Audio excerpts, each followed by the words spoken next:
there's a lot of pressure in leadership. There's, for a number of different reasons. And some people aren't willing to accept that pressure. Some people don't want that. And that doesn't make them bad people. It just means that, there's room for other people who want to lead. When you have the opportunity to lead, make the most of it.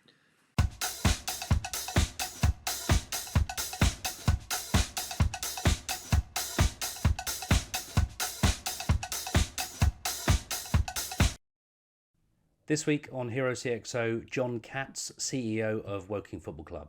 John hails from America's East Coast, having overseen several professional sports clubs prior to his move to the UK. Woking FC are currently running high in the National League, chasing promotion to EFL League 2. If you're a CXO and want to be interviewed on this channel, or perhaps you want to nominate someone else, then please get in touch via LinkedIn, Facebook or Instagram. Hope you enjoy the episode. So first things first, an American in the UK running a football team. How on earth did that come about?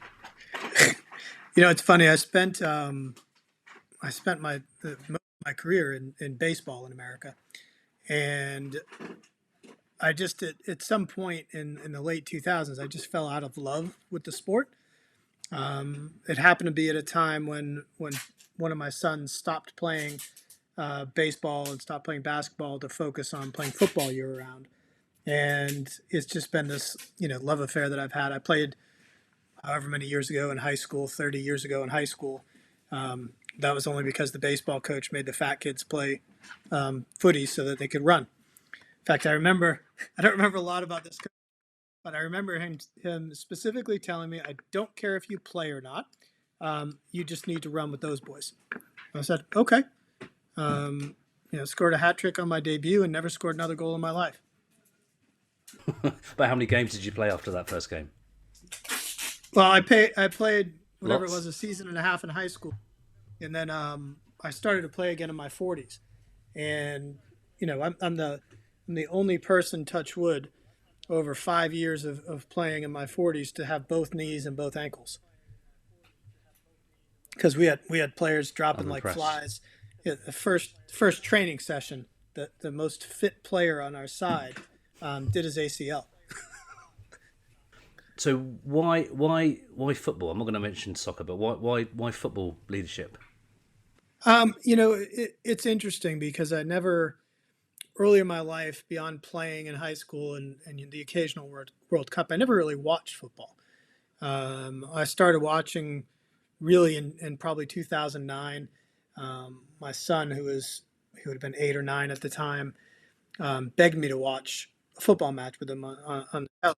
And I was, kind of trying to figure out if, I would do it or not. And it's like, your kid that young, you probably ought to do it.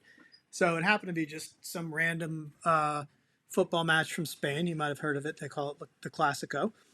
And I went from kind of back in my seat going, oh gosh, this is going to be an awful 90 minutes, to literally being on the edge of my seat for 90. And I have not looked back since. It's the only sport I watch. It's the only sport I'm passionate about. I've still never seen a domestic football match that my kids weren't playing in back in the U.S. And my first match in England was in 2016, and it was QPR and I think it would have been Bristol City or Bristol Rovers about 7 years ago. Cool. So I'd like to roll the clock back in terms of your early career.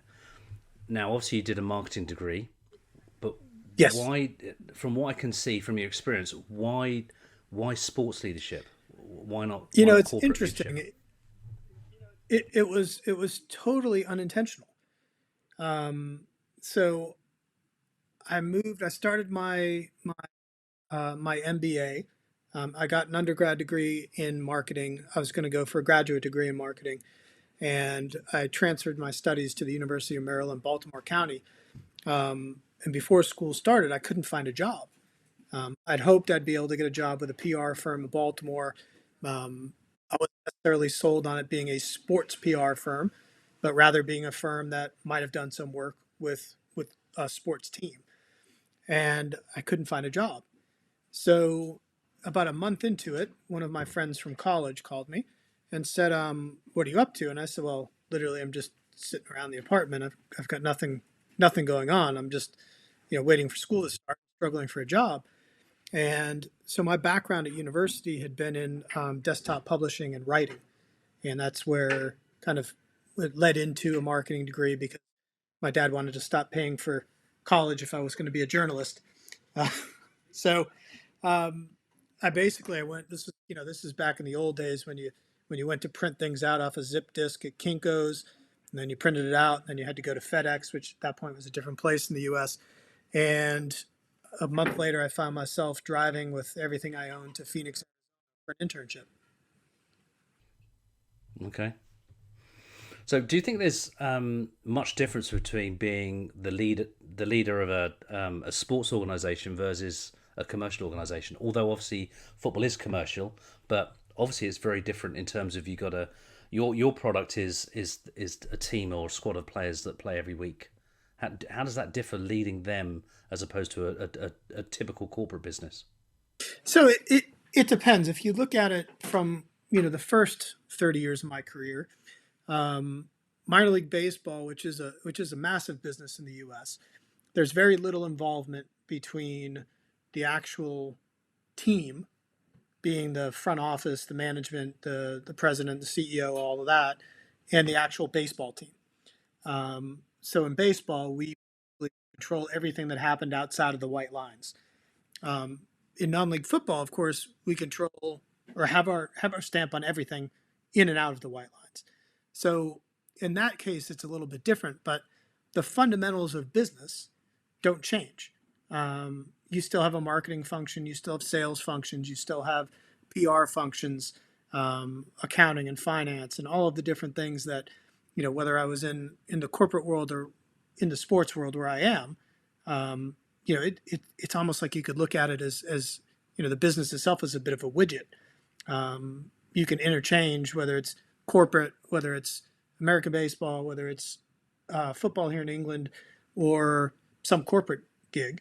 I've had the opportunity to leave sport and go corporate. It just I like the fact that at the end of every day I feel like I've helped accomplish something. Not that I couldn't do that in the corporate world, but we're at a time now where we're in third place in the National League with just a handful of games left to get have an opportunity to be in the playoffs. Um, Clubs never attained um, football league status, so that's a big win for this community. And what is a non-league football club community? So I watched an interview of yours where I think you said that when you were looking for a new role over here, you looked at a number of different clubs, and you talked about community when it came to working FC, and that was a leading contributor, I think, to why you came Mm-hmm. here. Would you say that's right? The main reason, obviously, you've been here a while now since that interview was done, so obviously you're happy with the decision because of where we are in the league. Um, but what is my main question when I look at the clubs that are above you, and let's talk Wrexham for a moment. Mm-hmm. Obviously, they've had a massive cash injection. Um, Hollywood, um, social media, etc. Do you think that's had such a significant effect on the pitch as well as off the pitch?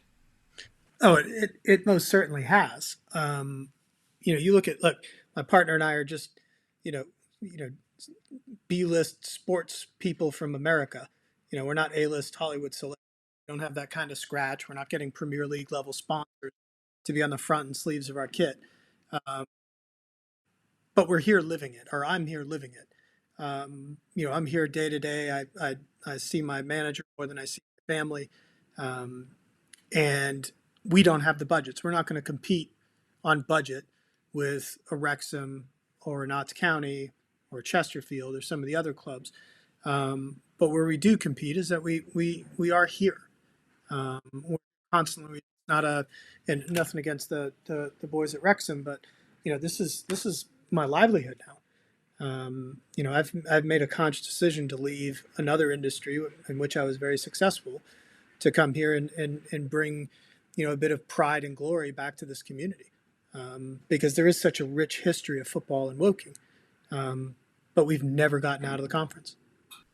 So how on earth do you compete with teams like that have that financial backing? Because let's be frank, Woking are having a fantastic season, and Mhm. obviously all fingers crossed that we get through to EFL League Two, which is what we want.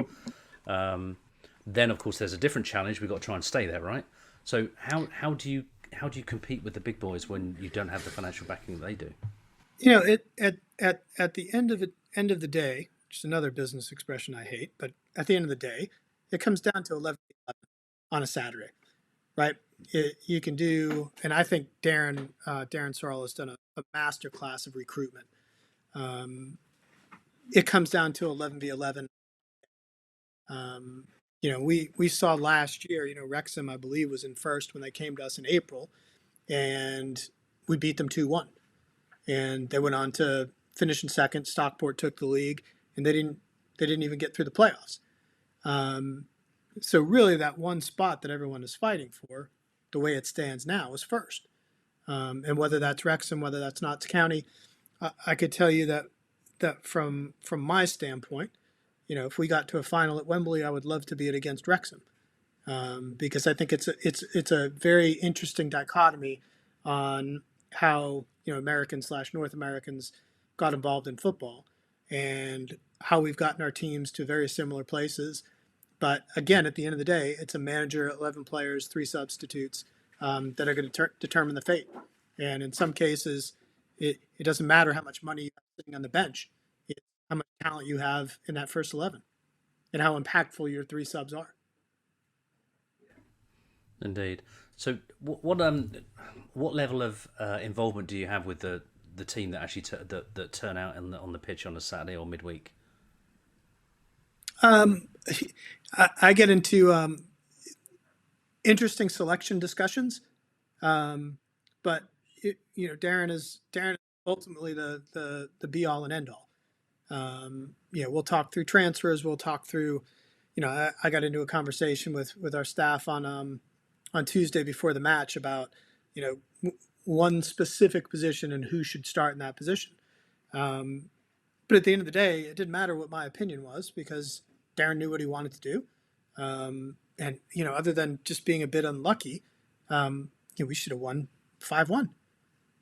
We just, so that's the thing about football is, you can have all the budget you want, and ours is a bit bigger than Barnett's, not much, but a bit bigger than Barnett. Um, on the night, their keeper made two fantastic penalty saves. Laurie Walker is a phenomenal keeper. Craig Ross stepped back in, did a phenomenal job for us. But at the end of the day, two penalty saves were the difference, and a few sitters that were missed. But other than that, um, so yeah, look, it's Darren's call. Yeah, that's football. He's not gonna let me know what kind of hot dogs we should serve, or what types of beer we should have on tap. I'm not gonna tell him he should be in the starting 11. We can both have opinions on that, but we employ Darren to make those decisions. He's accountable for those. We're accountable for all the other things. So I don't want to keep harping on about money, but what's always almost frustrated me over the years of going to see Woking play is when you consider what a massively affluent area we live in, or the club is based in. Mm-hmm. I never understood why we weren't able to achieve greater sponsorship. Not obviously the likes of Wrexham, but I've always struggled with that. So what's your thoughts on that, and how do you go about getting money for the club or investment into the club? Well, I think that there are two different questions, right? So there's money into the club from a commercial standpoint.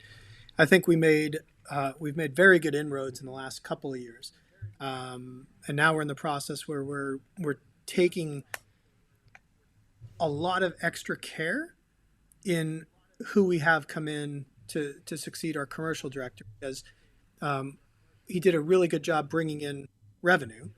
But again, we Yeah, haven't scratched the surface with some of the bigger companies here. We love our partners, obviously, and their support means the world to us. But there are major companies headquartered here in Woking, that we haven't scratched the surface with yeah, yet.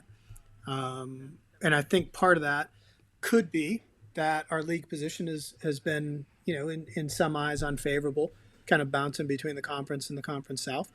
over Yeah. the last few years. Now we've got a real opportunity, over the next 6 weeks to see if we can change the narrative, because I mean, isn't that what management's all about? I think. You've got to change the narrative. You've got to, you know, Yeah, you've exactly. you've got to make Exactly. it a proposition for the people who want to be, or you want to become. So um, it's quite simple to measure success for the team on the pitch because a win is a win. What about success for you?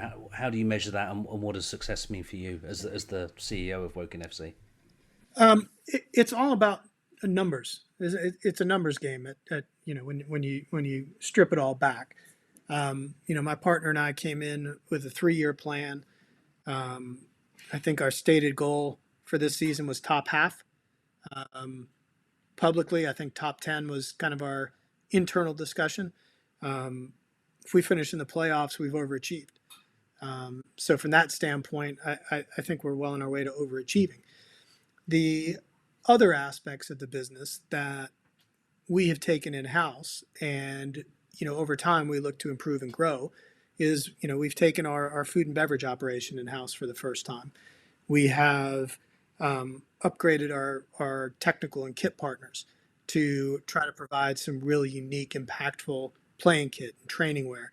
So driving those numbers up, the revenue numbers up, because for us to try and compete with a Wrexham, um, on the pitch, we've got to generate revenue off the pitch, and that's a process. So as we came in, our goal was to be in the football league and self-sufficient by the end of our third year. 20 months in, we're certainly closer to the football league than we are to being self-sufficient. But again, that's going to involve, as I said at our AGM last night, um, there's a very symbiotic growth cycle when it comes to football clubs. It's There's no one element that is going to make it successful, because you've got to start with the first team and rally around the first team, because that's a product on the pitch. Better football, more people are interested. They buy more tickets. They buy more tickets. That drives the food and beverage revenue. It drives the merchandise revenue. Um, Over time, it will drive the commercial revenue, because more eyeballs makes it a more valuable proposition. And it takes all the different components of the club, not just the internal, but the Cards Trust, our supporters, our academy, and our community. So none of these things live kind of in their own habitat. It's a very holistic and symbiotic approach to growing the business, and to turning a very proud franchise of the '90s back into a 21st century club. I shouldn't use the word franchise, should I? That's the American coming out of me. But this is a very proud club. Um, we just haven't gotten out of the league. Do you feel extra pressure as the leader of a sports team because success on the pitch is so black and white? Because obviously, as a football team manager, it can be very volatile, right? Do a good job, everyone loves you, you carry on. Do a bad job, before you know it, you've been sacked. Does that How does that affect you? Because obviously, the success of the club on the pitch, regardless of how good that is, if you do a really bad job as leading the organisation or leading the team, and do a rubbish job commercially, then that can impact the club as well. So my question would be, does your role feel as volatile as the CEO as perhaps the manager on the pitch? Not really. Um, but I'll go back to something a wise man told me a long time ago. Stupid people don't feel pressure. So I like to tell myself I'm stupid in that regard. Um, but by the same token, again, I feel like I'm filled with cute anecdotes today. Um, with no pressure, there's no diamond. So you have to be able to withstand pressure, and the way that I alleviate that is to remind myself that stupid people don't feel pressure. So I understand that it's not just, you know, it, I'm not just the CEO of this football club. I'm co-CEO of my family with my wife. And the amount of pressure that we go through, I live 4,039 miles away from my family. So Yeah. there is a lot of pressure, both internally, externally, and however you look at it. But look, at the end of the day, my partner and I are well on the way to becoming majority shareholders of this club. The pressure on me is to continue to lift the club and to do whatever we can do, not only to make football in this community successful, but that's Yeah. on and off the pitch. Okay. So, in terms of ownership of the club and moving forwards, what's your longer term goals for the club? Obviously, promotion to the national, the EFL League Two and beyond. But what else off the pitch in terms of growth goals? Well, I mean, ultimately there needs to be a regeneration or redevelopment of the ground. Yeah. You look at the modern football grounds that are being built, and they're not just football grounds; they're entertainment things. Yeah. I think our team has done a phenomenal job. We've had, I think, since the start of our fiscal year in June, 150 plus non-football events at the Lathwaite Community Stadium, and Wow. we don't Okay. have the ideal basis for it. But our team here on the ground, our head of food and bev, Simon Jones, does a phenomenal job finding every possible event. Sometimes we go back to the well. We have clients, commercial clients that'll do a Christmas party or a corporate function. Yeah. But we've got this massive family day coming up, which happens to be the day after the promotion final, which we hope we're in, and we have a Okay. lot of Yeah. tired people running the Yeah. event the next day. But it's a music festival. It's a family day. It has very little to do with the football. Yeah. But again, as our role in this community and the venue's role in this community is to bring people together, and whether that's for a football match, whether that's for a wake, we have. I mean, I guess it's sad and happy. We have a lot of wakes here, because it's a Okay. venue that people feel comfortable at, and Yeah. to celebrate their loved ones in the Cardinals bar. You know, I, so that was. I mean, that's the way we celebrated my dad in 2007. Except it wasn't the Cards bar; it was Tom's Tavern in Taunton, Massachusetts. Okay. Okay. Well, people know the Cardinals bar. I remember my wife had a 21st birthday party there, and that was some 30 years ago. Well, not quite 30 years ago. She's going to hate me for saying how old she is, but it is You an mean, you important mean part of the 15 community. years ago? Yeah, that's what I meant. Sorry, you misheard me. Yeah. So, one thing about Woking, you look at the one end of the stadium, look at the other end, which has got the die-hard fans there, who are the loudest fans I've ever heard, and I'm a Woking fan, but also a Pompey fan. But what about the ground regeneration? Because obviously there were plans a few years ago to completely move off site and build a new stand and stuff, or new ground. What does that plan look like now? Because I assume that plan's no It, longer there. So no, that one's no longer there. I think it was a bit too ambitious. yeah, It's good to be ambitious. We need to be ambitious. The project that as it was presented was not a great fit for this site. And whether that was building height, the loss of privacy, all the different things that we think of when we think about quality of life around us, it just didn't seem like it was going to be a fit. And keep in yeah, mind that our real interest in the club started when the planning application was denied. Because for myself and my partner, it didn't seem like it was realistic. I've yeah, I've been in my last job as president of the Columbia Fireflies in Columbia, South Carolina, was building a $37 million baseball stadium, and it was built understanding that 70 days a year we had baseball, but there were 295 other days that needed programming. yeah, And yeah. in our last full year pre-COVID, we had 305 non-baseball events and 70 odd baseball games. So you have to make sure that the venues designed properly, that it's complementary to the development around it. And again, our goal, and we try to be good neighbors. You have to make sure that it fits in with what the region and this community needs around the football ground. So But are we there any need plans to regenerate on site right now? Nothing right at the moment. There's a lot Okay. in the head.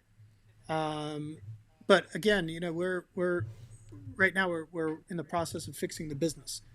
With promotion, that conversation could change very quickly, because Yeah. at some point, again, you're talking about trying to grow a business with moving up a league, um, and still having facilities of a venue that was built 100 years ago.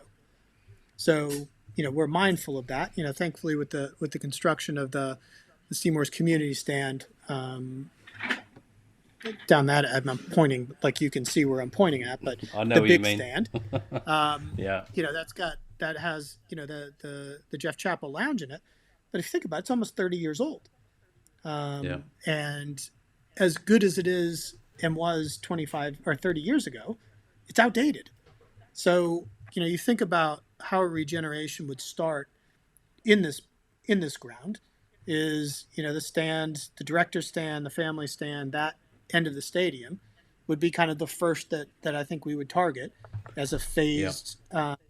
phased development plan, because that's the space where you can build in your hospitality, have a more permanent bar fixture. I'd love Yeah. to be able to a pub on site. I'd love to be able to hold events for 250, 300 people. But again, being mindful of our surroundings and the impact that would have on our neighbors. So it's a very fine line. But right now, our primary focus is to work on the business, get the business up to Yeah. scratch. It's funny. We always thought that the business ambition would be ahead of the football ambition, just because that's kind of the normal nature of things. But with an overachieving side and a very impressive CV for our coaching staff and especially our manager, our Yeah. recruitment has been A+. Yeah, that's pretty cool. So, look, John, I apologise. I keep going on about the club, but obviously, I'm a fan, right? So, I know that I wanted Yeah. to get as much info out of you as possible. So, let's go back to you. So, um, are there any career-defining moments for you in the past where I call it the sliding door moment, right? So, John could have gone that way, he could have gone that way. Is there any sliding door moments in your career or your history which are key moments in your growth or development? Yes, there's one. I had I was working on the West Coast. Well, actually, technically there are two, I suppose. First one's more interesting. So, there was at one point while I was working, there was somebody installed between myself and the owner, Okay. and that person and I did not see eye to eye. And after a year or so, we're actually getting ready to build a new stadium, and I had a meeting with the owner, and the owner said, "Look, we want you to build a stadium, and then we want to help you find your next step progressively." Okay. And I said, "Okay." And I thought, so what does this really mean for me?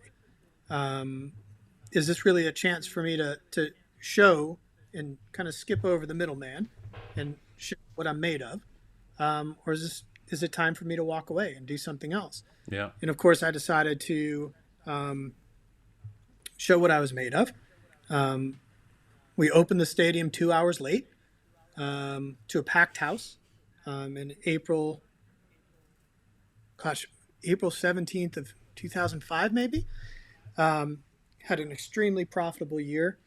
Um, the clients that I worked with on the commercial standpoint, now, gosh, almost 20 years later, every one of them is still involved with the team.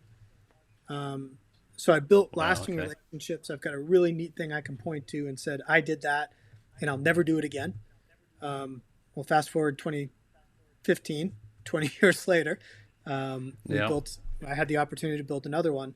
And you think about, at the time I was in my mid 30s, not to date myself, but I was in my mid 30s, and I didn't know anything about architecture. I didn't know anything about engineering. I didn't know what MEP stood for. Um, and by the time we got to 2015, in the middle of construction, and my team had done a food service plan without the help of a consultant, and myself and my counterpart at the City of Columbia had to sit with cut sheets, which are basically equipment specification books for 6 different commercial kitchens, and go equipment by equipment, spec out all of the power, not only spec it out, but take a scale and draw it onto an architectural plan so that the Right. MEP. Okay. And I am proud to say between Gregory Tucker, who I learned so much from at the City of Columbia, and myself, we missed one power outlet by an inch and a half. Everything else in the stadium I mean, I don't know how we did this, but everything else in the stadium was in the right place. So, That's I quite could impressive. go on and go on and on about this project, about some of the masterful feats of engineering, and talk about it in a very different voice and with a very different level of intellect than I would have in my mid 30s. Um, I guess. Oh my gosh, yeah, it would have been my mid 30s. Doing it again, Okay. my in my late 40s, I was just a lot smarter, and had a lot Yeah. more. That was really a seminal moment for me, that day in late 2004.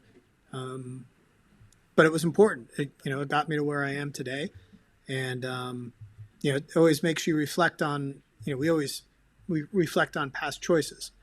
Um, I had an opportunity. I told my wife one night in 2009 that she needed to be prepared for me to lose my job because I was getting a Right. little tired of some things. It coincided with the last day I watched uh, uh, an inning of Major League Baseball. Um, but again, you get out of the moment and you look and reflect and say, okay, what's best for me? What's best for my family? And what's best for the business? And stayed the course, and then had the opportunity to rejoin the ownership group I had left when we had sold the team. Cool. Excellent. So look, just some quick yes no questions, right? No extrapolation on your answer. Just yes no. Right. So Okay. can anyone be a leader? Yes. Do you need luck to be successful? Yes. Ever kept someone on the payroll much longer than you should have done? Yes. Ever stayed in a job too long? Yes. Will England win the World Cup again? Yes. That's the right answer. So look, I think we're nearly the end now. So what advice would you give to someone who's looking to aspire to being the leader of a sports team or sports organisation? What advice would you give them? I think I would give them the same advice that I would give anybody who is aspiring to be a leader: is listen, understand that while there are some leadership traits that are innate and built into us, sometimes it takes the right mentor or the right job experience to bring that out. That's why I said everybody can be a leader, but Yeah. understand that not everybody wants to be a leader.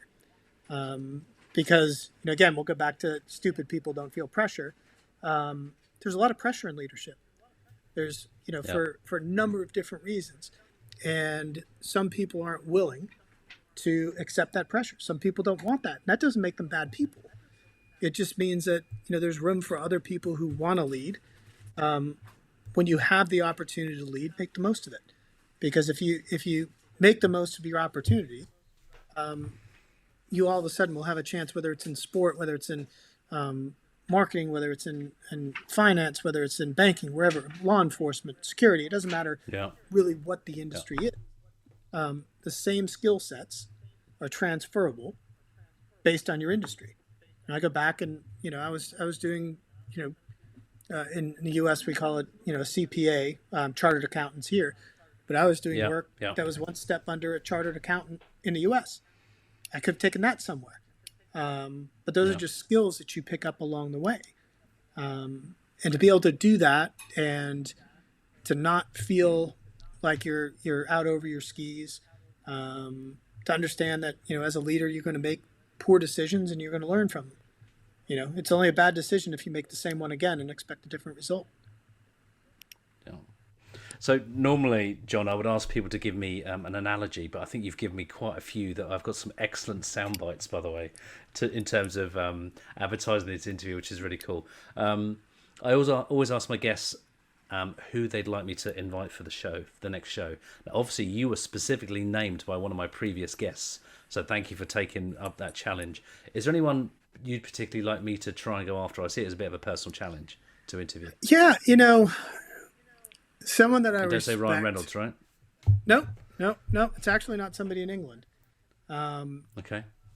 Someone that I respect quite a bit is a guy named Mike Burling.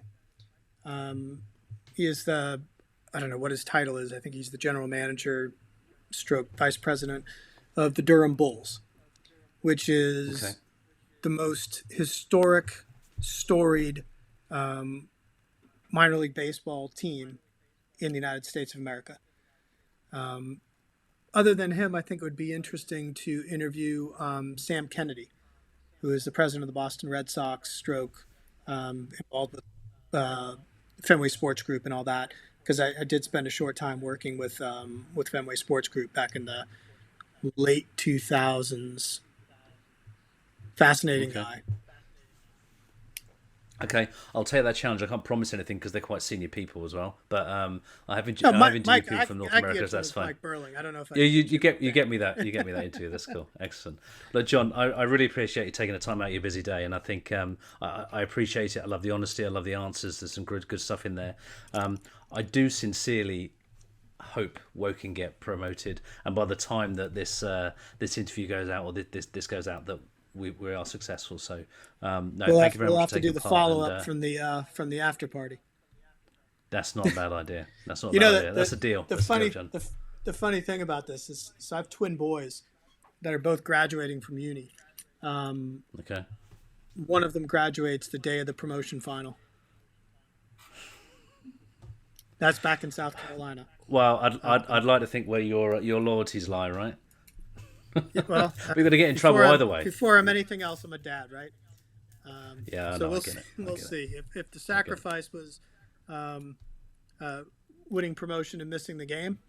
I would take the promotion and miss the game. If you're a CXO and want to be interviewed on this channel, or perhaps you want to nominate someone else, then please get in touch via LinkedIn, Facebook, or Instagram.